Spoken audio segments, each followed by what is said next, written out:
When the United Nations imposed unprecedented sanctions on Ibrahim Traoré, thinking they would isolate the young Burkinabe president, they couldn't have predicted what would happen next.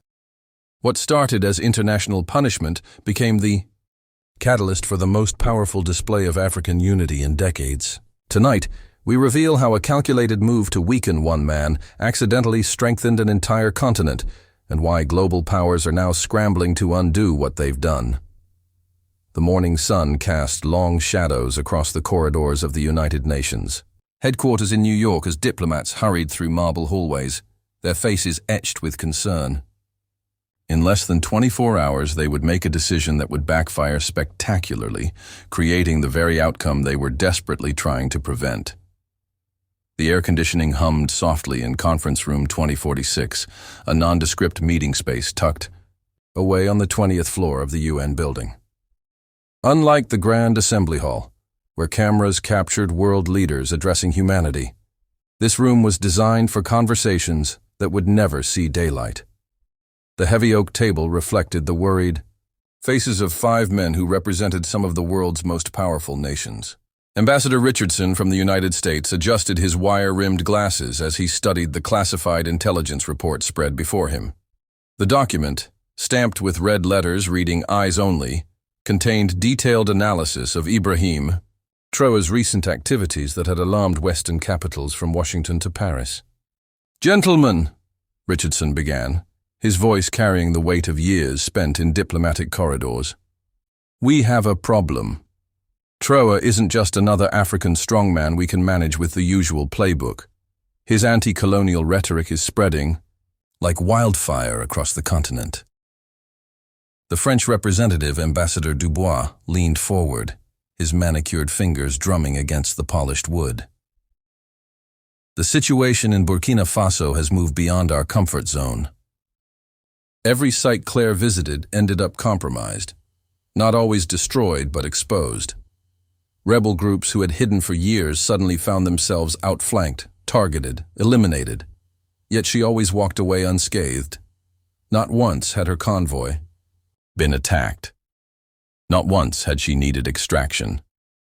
At first, the assumption was a leak in military communications, but encrypted networks held firm. No breaches, no bugs. Then came the realization that chilled even Yarrow. What if the leak wasn't technical? What if the intel wasn't stolen but given? Claire's laptop, her satellite phone, her tablet, all allowed under NGO clearance, could quietly transmit geolocation data without triggering suspicion. Her presence wasn't a risk. It was the bait. The perfect Trojan horse, masked as empathy, Yarrow. Brought the findings to President Traoré in silence. Traoré didn't look up from the map on his desk. His fingers traced the next likely target. Claire was already scheduled to visit it. His voice, when it finally came, was razor thin. "Pull surveillance from her hotel. I want to know who she calls at night." The sun was already sinking over Dori when the ambush hit. A military convoy transporting wounded soldiers from a skirmish near the Niger border was blown apart just outside the city's edge. The route had been classified. Only 4 people knew the timing, and Claire Morrow had met with 2 of them earlier that morning, bringing supplies, checking names, asking detailed questions under the guise of coordination. Captain Yarrow stood over.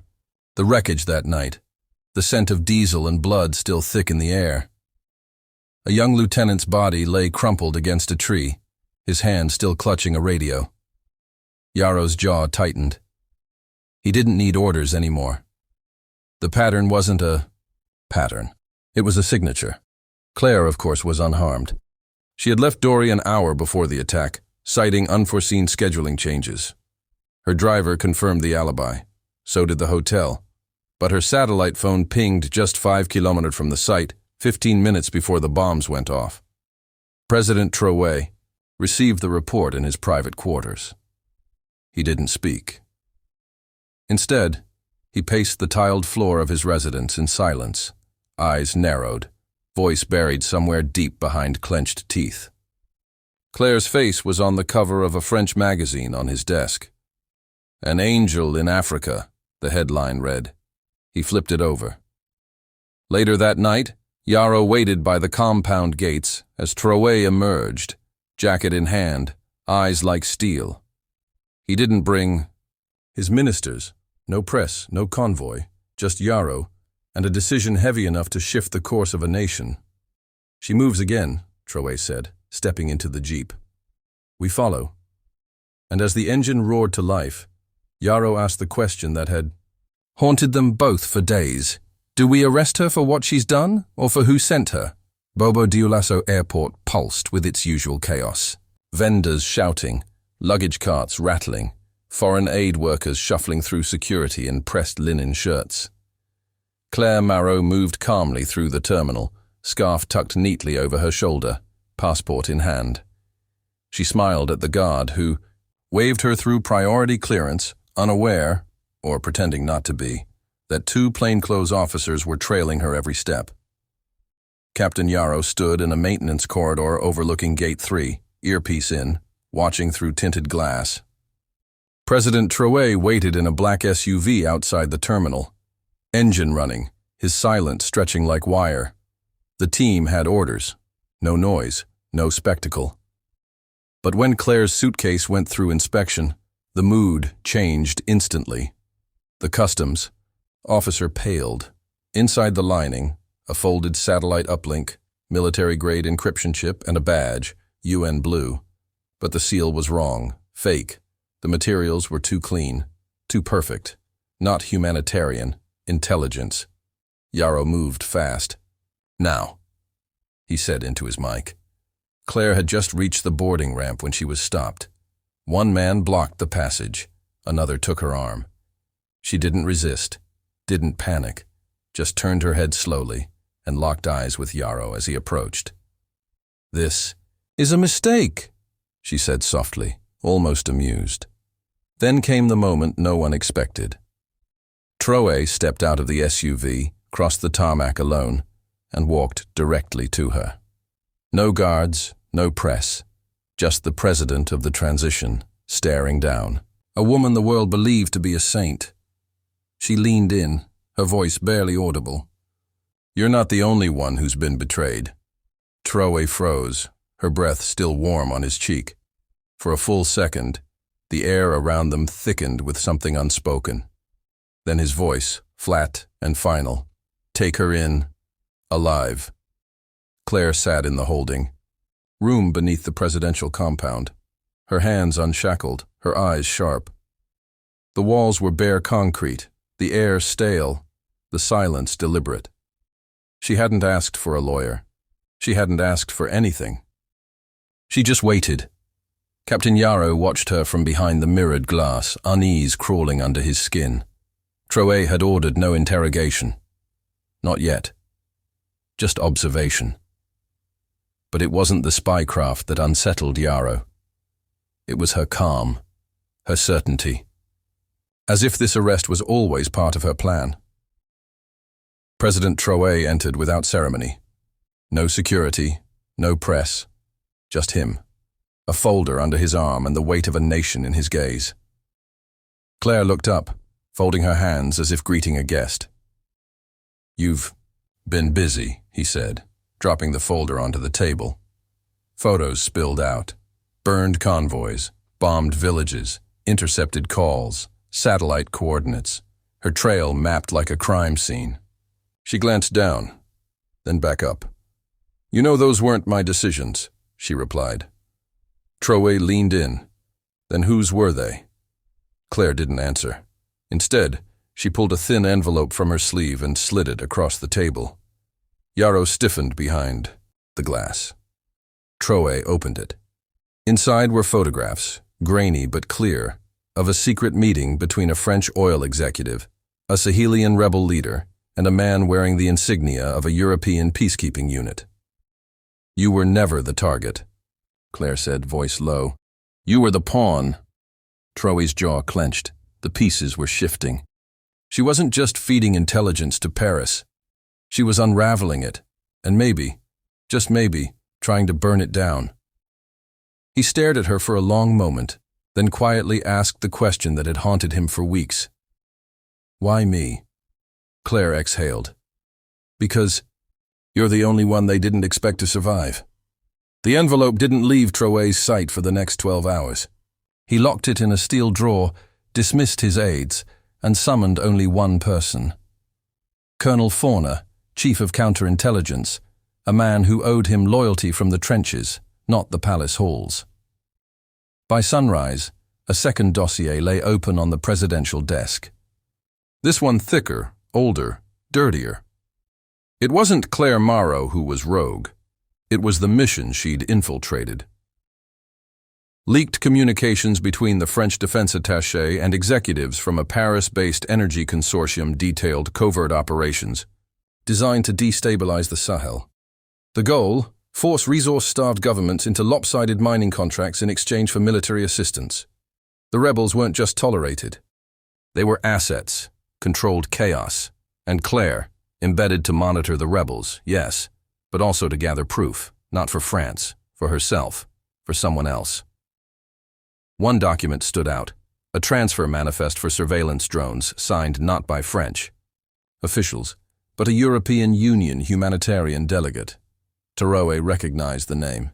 He'd shaken the man's hand in Brussels, smiled for photos. Claire had been feeding multiple channels.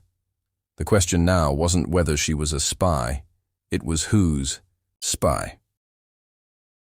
Later that afternoon, Traoré stood alone in the marble hallway outside the cell.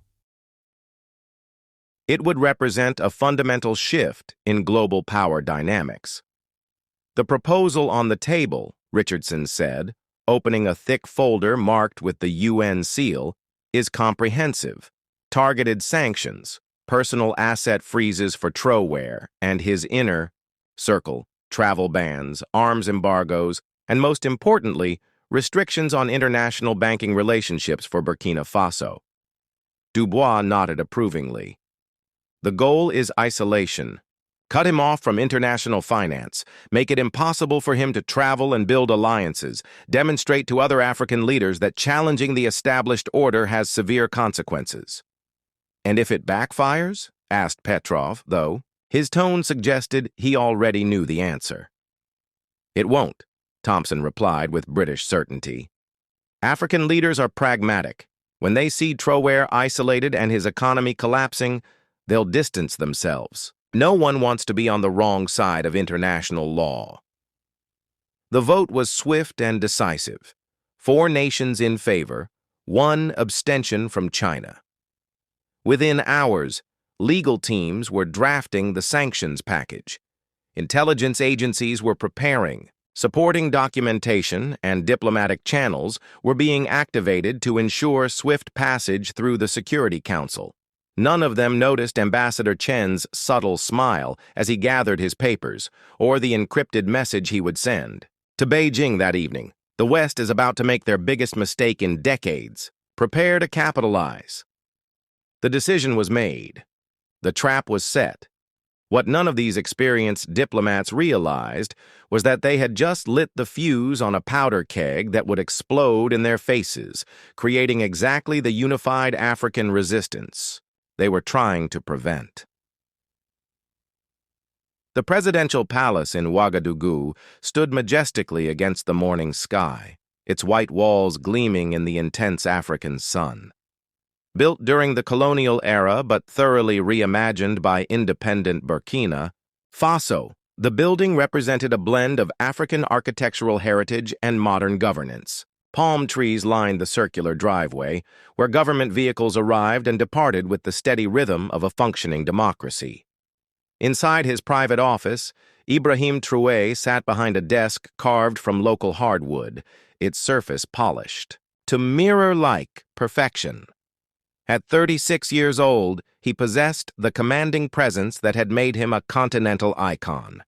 But this morning, his usual confidence was tempered by the gravity of the news his aide had just delivered. "Mr. President," said Colonel Wedra Ogo, his chief of staff, placing a leather folder on the desk with ceremonial gravity. "The UN Security Council has passed Resolution 2847, comprehensive sanctions against Burkina Faso, effective immediately."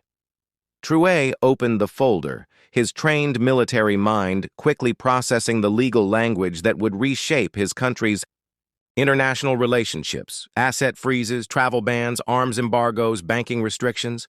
It was a textbook isolation strategy designed to strangle his government's ability to function on the global stage. "They're trying to make an example of us," he said quietly, his voice carrying the weight of understanding. "Show other African leaders what happens when you challenge the established order." "Sir, there's something else. Phone calls have been coming in since the news broke. Presidents from across the continent. They're not distancing themselves." Traoré looked up sharply. "What do you mean?" President Dame Faye from Senegal called personally, said his government doesn't recognize the legitimacy of sanctions against sovereign African nations. President Félix Chied from DRC sent a private message through encrypted channels. Even President Akufo-Addo from Ghana, despite his country's strong Western ties, expressed private concerns about the precedent this sets. The phone on Traoré's desk buzzed insistently. Colonel Urao glanced at the caller ID and his eyes widened. "Sir, it's President Ramaphosa from South Africa. Direct line." Traoré picked up the phone, switching to English. "Cyril, my brother." The familiar voice of South Africa's president came through clearly, warm but serious. "Ibrahim, I'm calling to let you know that what happened today at the UN is not sitting well with many of us down here. The African Union is convening an emergency session. I appreciate your support, but I don't want other nations to suffer consequences for standing with Burkina Faso." "That's exactly the mentality we need to change," Ramaphosa replied firmly. "For too long, we've allowed fear of Western retaliation to keep us divided. Maybe it's time to show the world that Africa can stand together." After the call ended, Traoré walked to the large window overlooking Ouagadougou's bustling streets. Street vendors sold colorful fabrics. Children played football in dusty lots between buildings.